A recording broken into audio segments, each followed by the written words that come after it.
진지한 닥터 방입니다. 오늘의 주제는 약 걱정하고 드세요입니다. 지난 시간에 미녹시딜 정의 위험성에 대해서 말씀드렸습니다.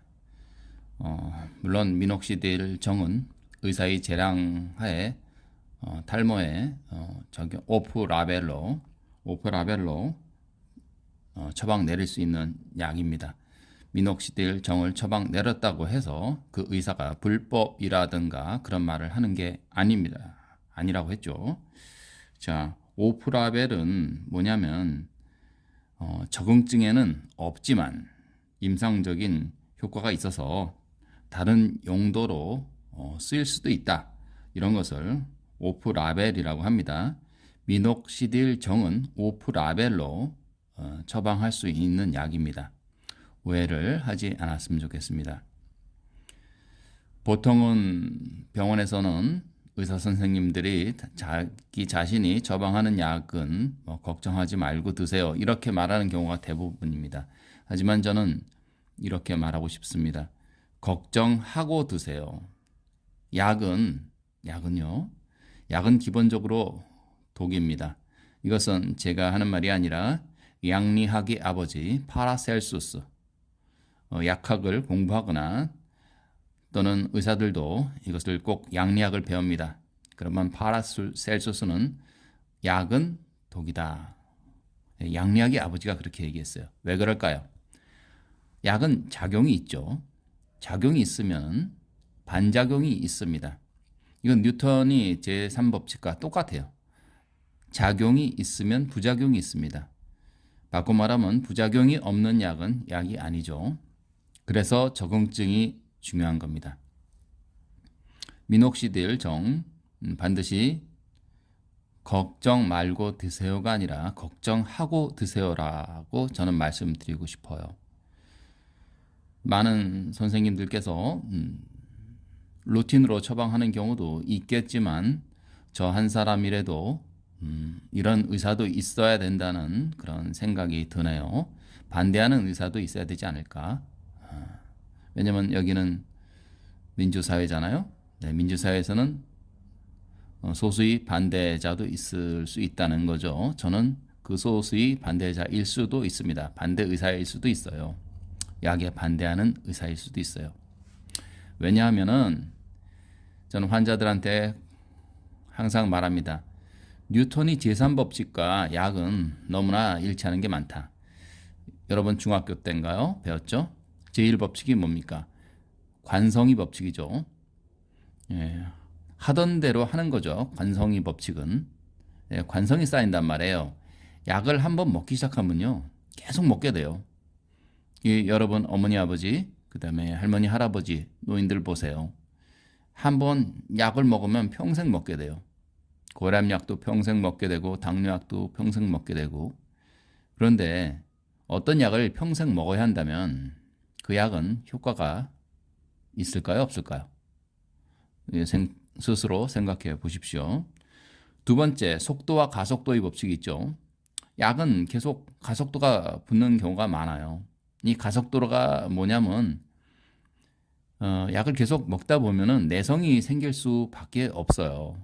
네, 우리 인체 구조가 그래요. 왜냐하면 인체는 약을 독으로 인식하기 때문에 약에 대한 저항성이 생겨요. 대표적인 예로 간이나 신장이 그렇죠.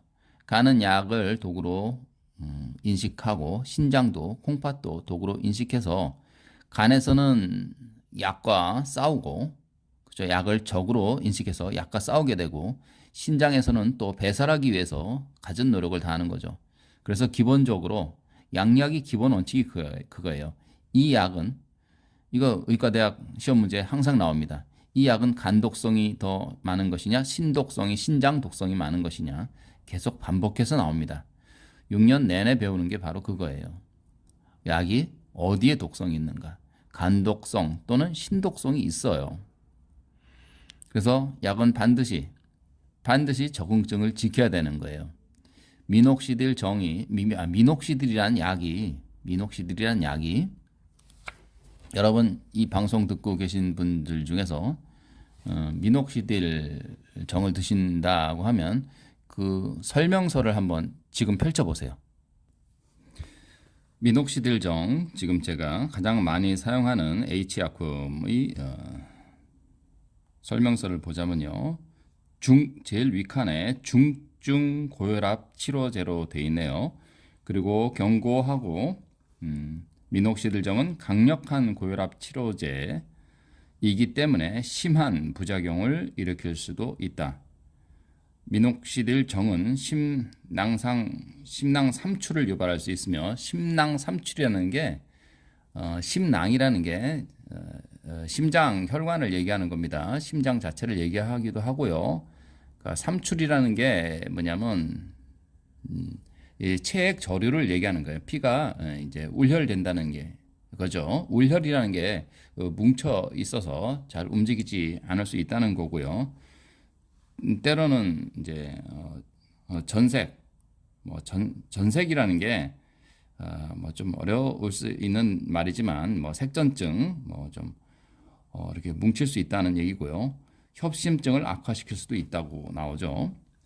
그리고 그러면 이것을 어떤 경우에 사용하느냐? 이제 제약회사에서도 분명히 얘기하고 있어요. 미녹시딜 정이란 이제 최대 치료량의 이뇨제를 사용하고, 이뇨제도 이제 중증 고혈압에 쓰입니다. 수분을 빼야 되니까요. 최대 치료 용량이 이뇨제와 2종류 이상의 고혈압 치료제를 투여함에도 반응이 잘 안 되는 중증 고혈압 환자에게만 사용합니다. 이렇게 써 있고요. 동물 실험에서는 미녹시딜이 심장에 미치는 다른 부작용과 함께 몇 종류의 심근 병변을 일으켰다. 심장 근육의 병변을 일으켰다고 되어 있습니다. 그리고 세 번째 경고가 또 있네요. 그대로 제가 읽어 드리는 겁니다. 제약회사의 미녹시딜 정은 면밀한 의사의 감독하에만 투여해야 되고, 심장이 두근거리거나 심근 운동량 증가를 예방하기 위해서 통상 베타 차단제와 병용 투여해야 됩니다. 그렇게 얘기하고요. 심한 체액저류라는 것은 피가 심장으로 잘 가지 못한다는 겁니다. 혈관이 이렇게 풍선처럼 이렇게 부풀어 가지고 말이죠. 그러니까 모세혈관을 얘기합니다. 그래서 이뇨제와 같이 투여합니다. 이렇게 써 있어요. 그래서 가끔 여러분 이제 로컬 병원이나 대학병원에서도 요즘에 미녹시딜 정을 오프라벨을 처방할 때는 알닥톤, 스피놀로락톤을 같이 처방하는 경우가 종종 있어요. 이거 왜 그럴까요? 이뇨제를 같이 투여하는 거죠. 이게 뭐 경제학 용어로는 이제 부작용을 잡기 위해서 또 다른 부작용 약을, 또 저 개인적인 의견입니다만은 체액 저류를 막기 위해서 이뇨제와 같이 투여합니다. 그런 경우가 종종 있어요. 요거는 제가 다음에 더 기회 있으면 이 알닥톤, 이 스피롤로락톤, 이 이뇨제를 왜 탈모증 환자에게 투여하는지를 자세히 말씀드릴 경우가 있고요. 그래서 이 미녹시딜 정은 제가 그대로 읽는 거예요. 악성 고혈압 환자를 투여받고 있는 환자에게 미녹시딜 정을 처음으로 투여하는 경우에는 병원에 입원시켜서 면밀히 관찰하면서 너무 급속한 혈압 강화를 피하도록 해야 합니다. 이렇게 써 있어요. 사실 이 미녹시딜 정 같은 경우는 고혈압, 여러분 부모님 이렇게 고혈압 부모님이나 할머니, 할아버지 보면 모시고 사는 사람들 처방전을 자세히 보세요. 고혈압 아무리 아주 높은 고혈압 일지라도 미녹시딜 정을 투여하지는 않았을 겁니다. 네, 그런 처방전은 없어요. 왜냐하면은 미녹시딜 정은 기본적으로 아주 중증이고 또 입원 환자들한테 투여하는 아주 쉽게 말해서 스트롱 메디슨입니다. 그래서 심지어 이렇게 써 있네요. 이건 제가 H 제약의 미녹시딜 정 사용 설명서를 그대로 읽는 겁니다. 미녹시딜 정을 고혈압 치료 목적으로 내복하는 경우조차도 사전에 반드시 내과 전문의와 상의하시길 바랍니다라고 써 있어요. 그리고 이 설명서를 잘 보관하시고 필요시 다시 한번 읽어 달라고 요청하고 있습니다. 왜냐하면 심장이란 뭡니까? 바이탈 올겐이잖아요. 가장 중요한 올겐입니다. 우리가 심장이 하나밖에 없잖아요. 예, 심장을 잘 보호해야 됩니다. 그래서 이런 경우 이제 우리가 이런 강한 약을 사용하기 전에는 반드시 내과 선생님과 면밀하게 의논해야 되고 부작용을 반드시 물어봐야 돼요. 저는 이제 저도 개원이지만 저는 궁금한 게 그거였어요.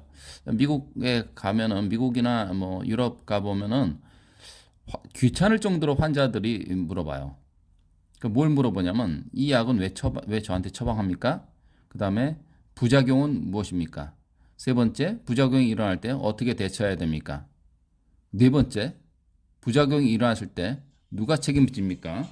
심지어 이제 약이 부작용이 생겼을 때 이거는 어떤 책임에 관한 그 소재가 어떻게 되냐 그것까지 물어보는 환자들이 많아요. 사실은 그게 저는 정상이라고 생각해요. 왜냐면은 여러분 핸드폰 하나 살 때 생각해 보세요.